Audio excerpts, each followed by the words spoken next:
Hello students, in our last class I discussed about the first chapter, that is life processes, and today we are continuing the same chapter, and in that chapter we studied about nutrition, then nutrient, food and sources of nutrients and types of nutrition. So in types of nutrition we studied about autotrophic mode of nutrition and heterotrophic mode of nutrition. And there I discussed about autotrophic nutrition. That autotrophic nutrition is that mode of nutrition in which the organisms are capable to synthesize their own food by utilizing different materials from their surrounding and convert them into food energy. So in that reference I told you that autotrophic nutrition is further of two subtypes. The first one I discussed, that first one is known as chemosynthesis and the second one is known as photosynthesis. Chemosynthesis, it is known as chemosynthesis because there is involvement of chemical energy in that process. So we call it as chemosynthesis, and chemosynthesis, it is reported in microbes which are capable to fulfill their energy requirement, food energy requirement with source of energy, chemical energy. Now in the second type, that is the photosynthesis process. Photosynthesis is also a type of autotrophic nutrition in which all chlorophyll bearing green plants, they synthesize their own food by utilizing light energy. And you all know that the primary source of light on this planet Earth is sun. So basically all chlorophyll bearing green plants, they harvest or they absorb solar energy or radiant energy. Solar energy is also known as radiant energy because it is coming from sun in form of radiation. Even we call it as photonic energy because the light rays which are coming from sun, they are highly quantized, meaning that they have, like the solar or radiant rays, they have charged particles in them, and since these charged particles are placed in sunlight, so we call it even as photons. Now today we will discuss about photosynthesis, which is common process of autotrophic nutrition in all green plants which are bearing chlorophyll, whether they are lower grade of chlorophyll bearing green plants or whether they are higher grade of chlorophyll bearing green plants.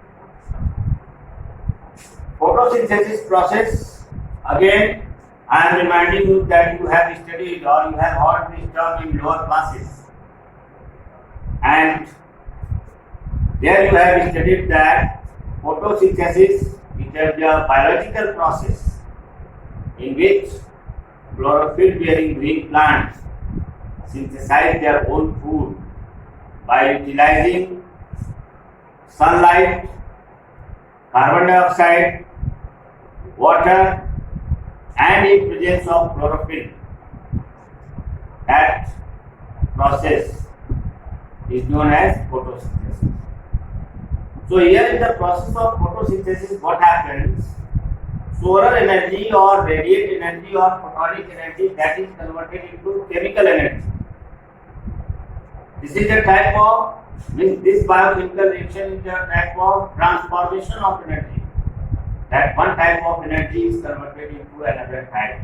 Here basically solar energy or radiant energy or photonic energy, that is converted into chemical energy in form of food. So simply we can define photosynthesis that it is a biological process in which chlorophyll bearing green plants synthesize their own food by capturing solar energy or sunlight in presence of carbon dioxide, water, and synthesize their own food in form of glucose. Now the whole process of photosynthesis that can be represented by a chemical equation. And here on the blackboard I have represented.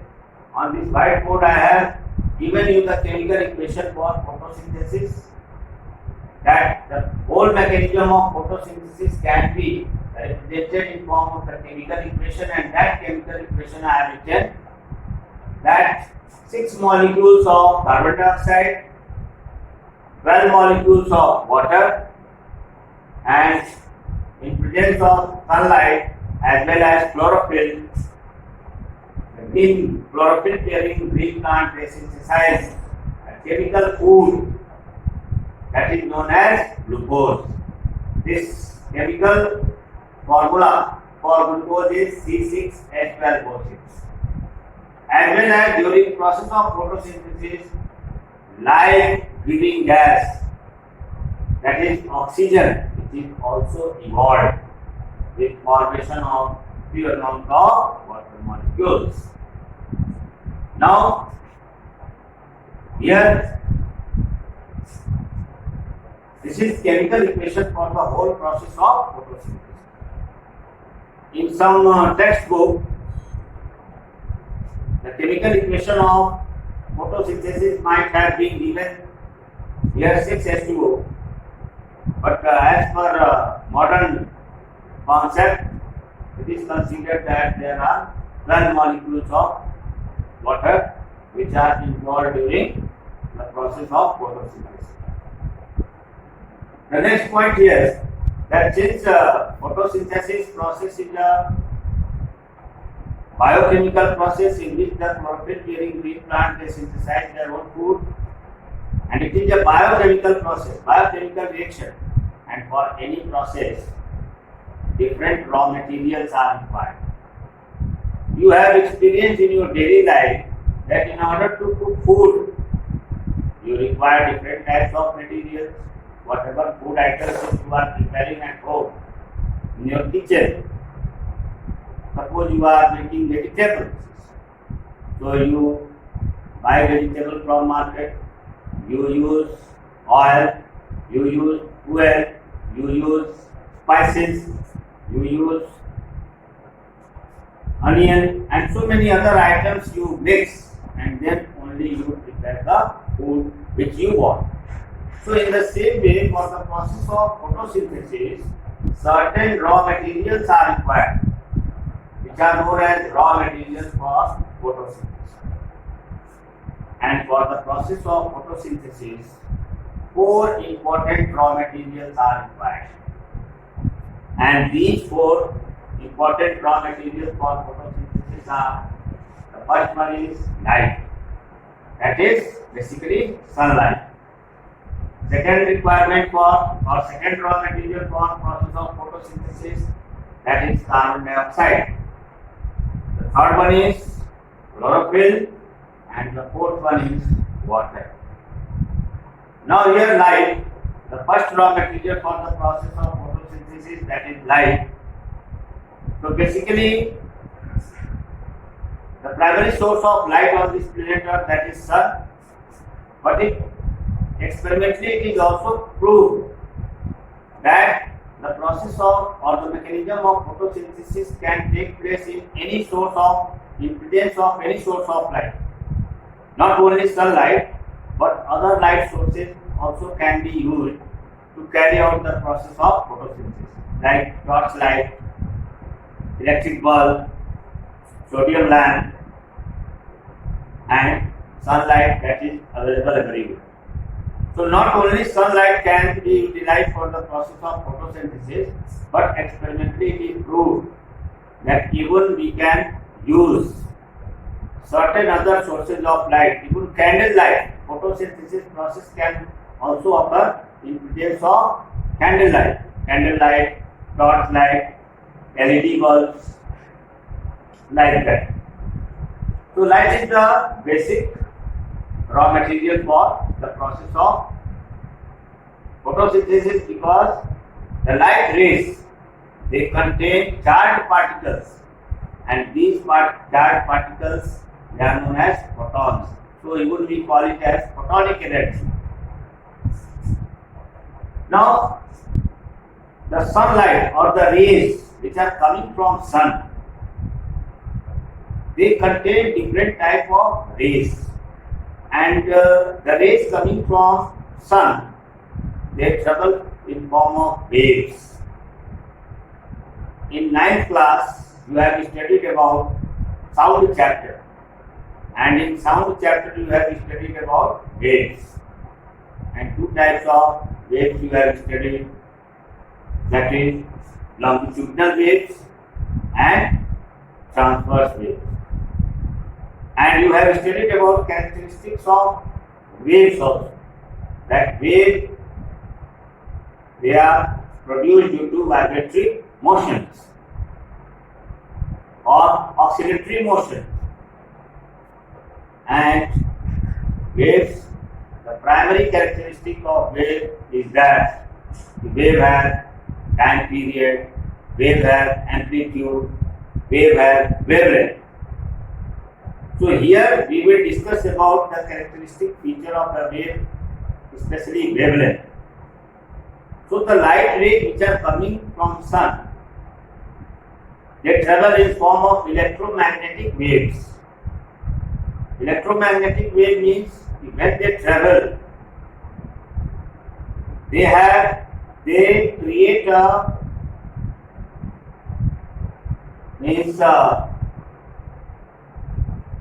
electric field around them, because they contain charged particles, and the light rays coming from sun, they have different wavelengths.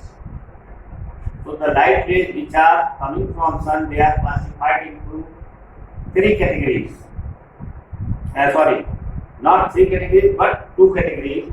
Basically, the light rays coming from sun, they are categorized under two categories.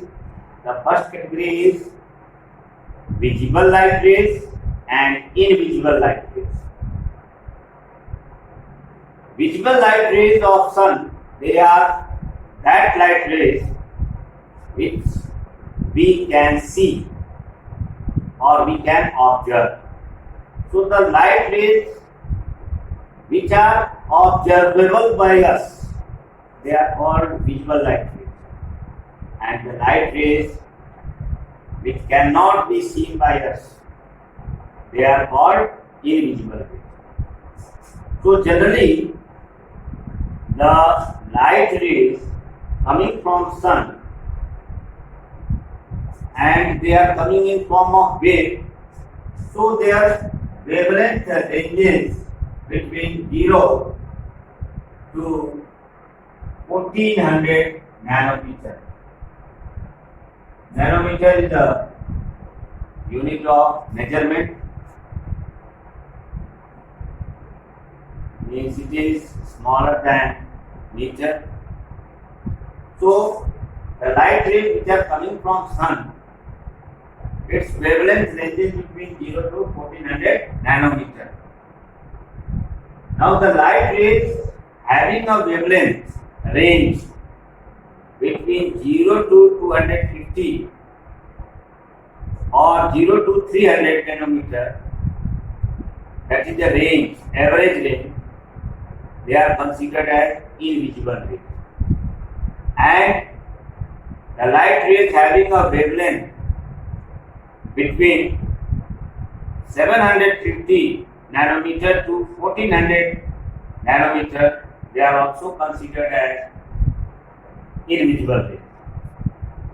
Now, the remaining light rays which are having wavelength between 250 nanometer to 750 or even 780 nanometers, they are called visible light rays.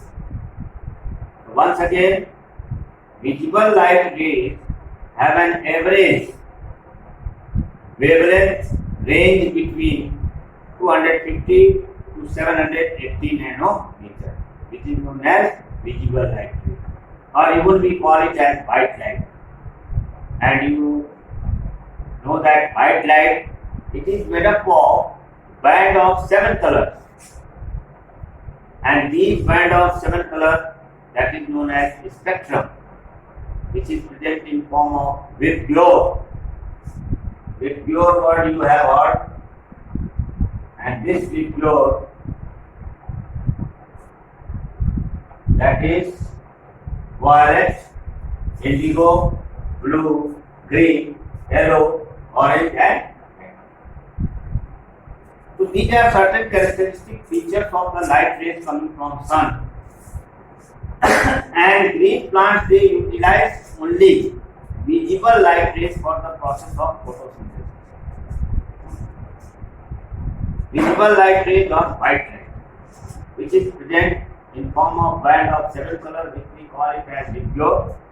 And out of these 7 color of light rays, visible light rays, the process of photosynthesis is maximum in blue light and red light, meaning that even white light falls on the leaves of the plant, the green plants, chlorophyll bearing green plant, they absorb blue light rays and red light rays to carry out the process of photosynthesis. There are so many experiments performed by different biologists, different botanists, and they have proved that the rate of photosynthesis is maximum in blue light and red light. Blue light and red light means the higher grade of plants, mainly the gymnospermic and angiospermic plants, even pteridophytic plants, their rate of photosynthesis is maximum in red light. Whereas the lower grade of plants like algae and bryophytic plants, they are also bearing chlorophyll. So they, or in them, the rate of photosynthesis is maximum in blue light, but in case of higher grade of plants, the rate of photosynthesis is maximum in red light. So if it is also experimentally proved that if we keep a potted plant in a room, not in open light but in a room, and if we provide it a red light color bulb, electric bulb, which is red in color, or if we cover the bulb with red color cellophane paper or transparent paper, then also the process of photosynthesis can. So that is the first raw material for photosynthesis, light, and importance of light rays and the nature of light. Now the invisible rays, which are present in sunlight, they are of different types, meaning that the invisible rays having a wavelength between 0 to 250 nanometer, they include X-rays, gamma rays and ultraviolet radiation. And the invisible rays having a wavelength above 780 nanometer to 1400 nanometer, they include infrared rays, far red and radio waves. But these invisible light rays, they are not absorbed by the green plants for the process of photosynthesis because they are highly quantized, means they have huge amount of energy which cannot be captured by green plants. Now the second raw material for photosynthesis, that is carbon dioxide. Now what are the different sources from which plants get carbon dioxide? So you all know that in our atmosphere is made up of thick blanket of gases, which we call it air, and air is basically made up of different types of gases. It is a mixture of gases. in which there is nitrogen for about 78%, oxygen for about 21%, and remaining 1% other gases in which the amount of carbon dioxide is 0.03%, and remaining part that is of inert gases. So the first source for carbon dioxide for plants, availability of carbon dioxide for plants is atmospheric carbon dioxide. Besides this, combustion of fossil fuels in different industries, transport vehicles, coal mines, then oil refineries, even animals including human beings, we are continuously breathing or respiring, and during respiration also carbon dioxide is released in atmosphere. So these are the different sources from which carbon dioxide is released in the environment, and green plants, they absorb these carbon dioxide to carry out the process of photosynthesis. So that is the different sources from which plants get carbon dioxide. Now carbon dioxide is not directly utilized by the green plants for the process of photosynthesis, because when carbon dioxide is absorbed by green plants, it is absorbed by the leaves through stomata, and when this carbon dioxide enters the leaves through stomata, they react with water to form carbonic acid. So the carbon dioxide which is utilized during the process of photosynthesis, that is utilized in form of carbonic acid. Now the third raw material for the process of photosynthesis, that is chlorophyll. Chlorophyll, it is popularly known as photosynthetic pigment. Photosynthetic pigment, or you can say that it is known as photosynthetic pigment because it is that colored substance which is found only in plants, in which chlorophyll is present. So they are means colored pigment, and in 9th class in cell chapter you have studied about plastics, and you have studied different categories of plastics like chromoplast, chloroplast, and leucoplast. So chromoplast are colored plastics which include all different colors except green. Chloroplast, that is of green color, and leucoplast, that is colorless form of plastic.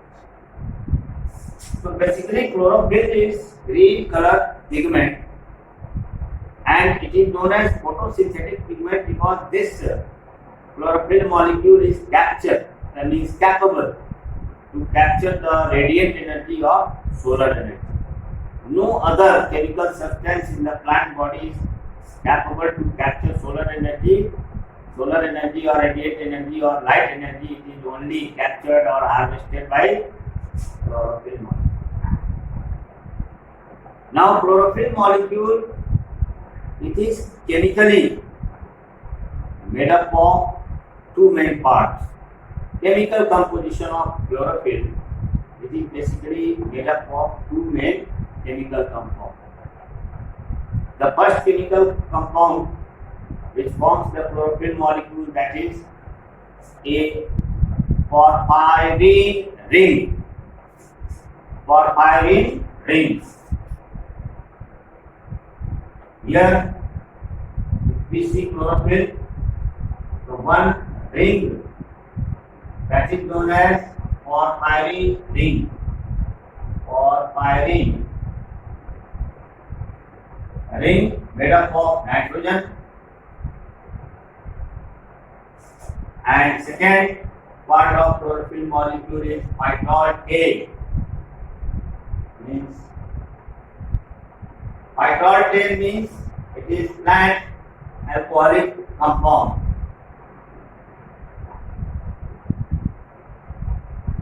So the porphyrin ring that is made up of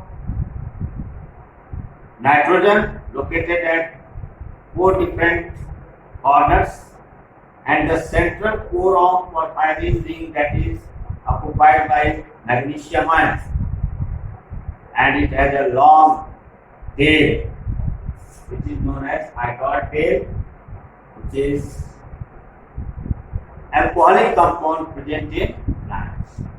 Its detailed structure you will study, its detailed chemical composition and detailed structure you will study in higher classes. So overall, chlorophyll molecule has a kite-like appearance. You have seen a kite which has a long tail, and there are 4 vertices in a kite. So these 4 vertices of kite, they are representing the nitrogen molecule, and the central core is occupied by magnesium ion, and it is having a long phytol tail. So its detailed structure that is not included in your syllabus, that you will study in higher class. Even chlorophyll molecules, depending on their molecular mass, they are of different types, such as chlorophyll A, chlorophyll B, chlorophyll C, chlorophyll D, and bacteriochlorophyll. But basically, in all chlorophyll bearing green plants, maximum green plants, they possess, means the most commonly found chlorophyll types are chlorophyll A and chlorophyll B. And this category of chlorophyll is depending due to difference in their molecular masses. And basically, chlorophyll molecule or chemically chlorophyll molecule is made up of carbon, hydrogen, oxygen, nitrogen and magnesium. These are the chemical elements which are involved in formation of photosynthetic pigment, chlorophyll, that is carbon, hydrogen, oxygen, nitrogen and magnesium. And the last one, last raw material for the process of photosynthesis, that is water. So water, what is the source of water for the plants? So generally the plants, they possess roots, and roots have root hair. These root hairs grow deep in the soil particles, and in between the soil particles, water is present in form of thin film, which we call it as capillary water. And capillary water is present in between the soil particles, and when the root hairs come in contact of these capillary water, they absorb the water and transport it to the plant. So the major source of water for the plant is soil. Especially plants absorb capillary water, which is present in between the soil particles. So these are the 4 important raw materials for the process of photosynthesis. That is, first one is light, second one is carbon dioxide, third one is chlorophyll, and fourth one is water. Now next point, that is site of photosynthesis. Site of photosynthesis means place where photosynthesis process occurs. So basically the site of photosynthesis, that is chloroplast, especially present in the mesophyll cells of leaves. The chlorophyll or chloroplast bearing cells present in the leaf, they are known as mesophyll cells. Once again you listen. Chloroplast bearing cells present in leaves, they are called mesophyll cells, and you have already studied in class 9 about tissue, plant tissue, and there you have studied about parenchyma. When parenchymatous cell causes chloroplast and chlorophyll, they are called parenchyma. So the neutrophil cells, they are of class of or category of parenchyma. So that is the site for photosynthesis, that is chloroplast. And chloroplast structure you have studied in 9th class also. And chloroplast is popularly known as kitchen house of the cell. You all know that what happens in kitchen. In kitchen, preparation of food takes place in the same way. The chloroplast present in the mesophyll cells of the leaves. They act as kitchen house for preparation of food by the plants, by the process of. Here I have given you the structure of chloroplast. That chloroplast is an important cell organelle present only in plants. And chloroplast is a double membrane bound structure. Means chloroplast is made up of two membranes. It has two envelopes, or you can say two coverings. One is known as outer membrane and other one is known as inner membrane. So chloroplast is double membrane bound cell organelle having outer membrane and inner. Now the inner membrane of chloroplast, it forms lamellar structures. They form lamellae. Lamellae means tube-like structure which is empty from inside. And these lamellar structures are called thylakoid.